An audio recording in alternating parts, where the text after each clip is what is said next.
Welcome back to Immersed TV. It's episode 3. I'm your host, Drew with you. And on this week, we are going to check in with some of the top athletes in the world. We got Kai Lenny coming to us from Hawaii. Iballa Moreno going to be checking in with us from the Grand Canaries, as well as AV, Anthony Vela. Him and Dave Boehne are going to join the show. We're going to have a little chat about surfing and stand-up paddle racing, as well as we check in with Leco Salazar in Brazil. That and much more right here on Immersed TV. Let's kick things off with the news here on Immersed TV. First things first, though, we have a very special anniversary. Steve and Barry Boehne from Infinity SUP, they have their 50th anniversary today. That's right. Happy 50th to y'all. And we look forward to celebrating with some champagne with you as soon as we can all break out of our houses. Scientists working on a new biodegradable plastic, which will change the commercial fishing industry forever. One of the top pollutants in the ocean is commercial fishing nets, and it is shown to be degraded after 30 days of UV exposure. So it looks like a step in the right direction for the commercial fishing industry. Next thing, as the coronavirus shuts down across the globe, it's also helped to clean air pollution. Yeah, the European Union has shown record numbers in solar-powered production with the shutdown.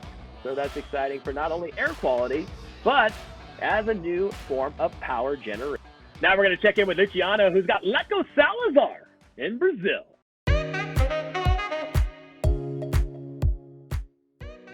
Leco, what represents to you to be a world champion?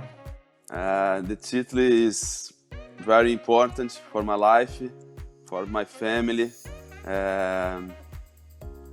Thanks good for the moment. It's very special for me, for my family, for my sponsor, for my fans in Brazil. In your opinion, which were the best contests in APP World Tour history? I like Barbados. People same Brazil. Good people, good waves. Food good. I like Barbados. It's the best place for me. Okay. And what is your opinion about the Brazilians in APP World Tour? Their level, what do you think? The Brazilian guys is really ripping. The best surfers in the world in the moment. Wellington Reis, Luiz Diniz, Caio Vaz, my best friends, long time in the tour. Good surfers. Brazil is good athletes, good surfers. And we're going to take a quick break here on Immersed TV. Don't go anywhere.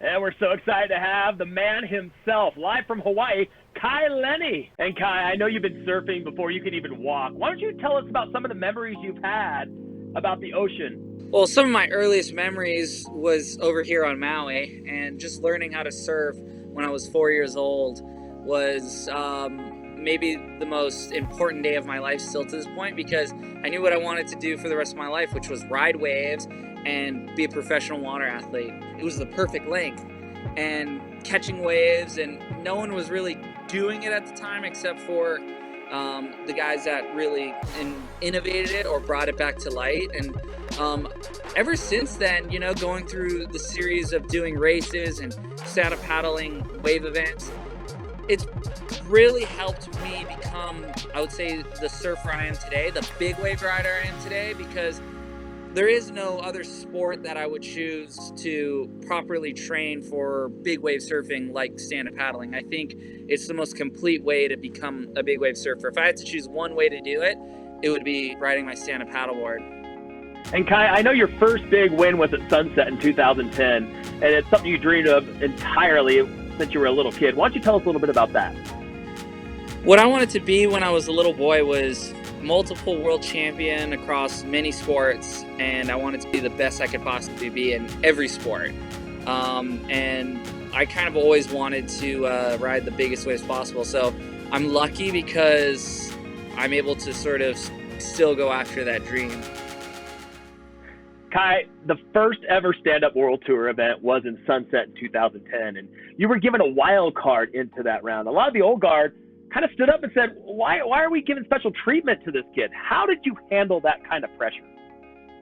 Well, at the time I was 17 years old, but looked like I could have probably been 14. I love it when people are kind of rooting against me because it just gets me fired up to go after it. And in that event, I was really having to look inward. My dad was really integral in giving me that sort of advice. Like, okay, look inside yourself and just do what you do. You've been training really hard because you heard you might have this opportunity. And, the waves were big out at Sunset. And I was just having fun, to be honest. And when I won, it was still probably one of the greatest career wins I've ever had because of, I would say, the lead up to that point and sort of the baggage that I was carrying as well. You know what I mean? Like, from whatever the talk was. But going into events nowadays, God, it's not the same if people don't doubt me. Kai, tell us about some of your favorite stops on the APP World Tour. One of my freaking favorite places was, going to Tahiti because I was always so scared because the wave at Sapanese was so heavy. Especially, I think it was in 2011, it got really, really big. And I think that's where I kind of did sink my teeth into liking big waves because I remember paddling into two really big waves. And I think it was in my first or second heat. And the barrels were the biggest barrels I'd ever been up to that point. And the feeling of riding those waves was insane. Right. And on top of a 9-foot board that was like 27 inches wide. And it was just so crazy. And I was scared, but it was like Tahiti. It was such a good feeling because I think in that event, it was my best result there in that event. I might have gotten 3rd or 4th. I can't remember. I never won it, unfortunately. I think being scared in those big waves most of the time kind of held me back. But that being said, Tahiti was really special. And Kai, out of all the titles and awards you've won in your career, what is your favorite or what one stands out the most to you? I think one of the most proud moments I ever had was when I won my first stand-up paddle world title in Honolulu on the Big Island after the end of the 2010 tour. It was special because I had been dreaming of that moment my entire life up to that point. And to be able to achieve a world championship really, it really meant a lot to me. And I think it served as being a great sort of platform for me to kind of bounce off of and go to different sports and try to achieve the same thing. When everything's said and done, what do you want people most to remember about Kai Lenny, and what will that legacy be? I think if you asked me this a couple years ago, I would have probably been pretty concerned about like legacy and like I wanted to be known as the greatest athlete ever and I want to be the multi-world champion in every sport. But to be honest, it's all about having fun. And the reason why I compete is because I love to compete. Hey, Kai, thank you so much for joining us here on Immersed TV, and we hope to catch up with you again soon. Absolutely. And the best to you guys as well. Hopefully this thing blows over and we can see each other at a SUP event somewhere in the world. And we're going to take a quick break here on Immersed TV. Don't go anywhere.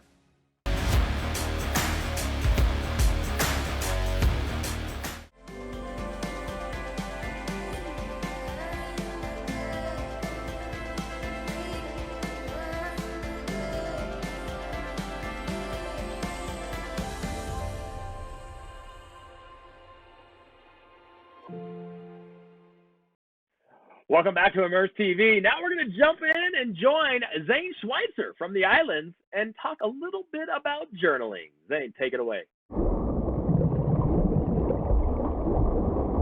Aloha, you guys. Zane Schweitzer here, world champion waterman, published author, and ocean advocate. Tuning in again for another episode of Immersed TV. So today I wanted to talk with you guys about creating a Zen zone in your place of peace, in your home, in your apartment building, whatever it is. We're all undergoing home quarantine, and I'm concerned about mental health. So, what a better way than to create a corner of your home that only sparks joy and that helps you to feel grounded. For me, this is my Zen zone. This is my favorite place to journal, to read, to study, and every time I pass this area in my home, I'm sparked with joy. So I challenge you guys to do the same.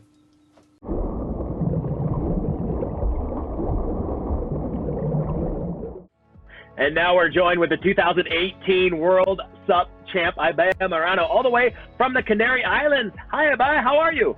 Hi, everything is okay. It could be better for sure if we will be able to go in the ocean. A few of the stops in Vela for 2020 include Portugal, Barbados, and the Grand Canaries. Which one are you looking forward to the most? Well, the 3 stops we have on tour this year, they all look really good. We already know Barbados and Gran Canaria, and yeah, I'm really excited to visit Portugal. It should be really fun. And Iballa, you've been one of the top riders on tour since the inception. How have you seen things progress since those days to where they are now? Yeah, I remember the first year I competed in France, in La Torche. The woman was just an exhibition because there wasn't that many girls competing.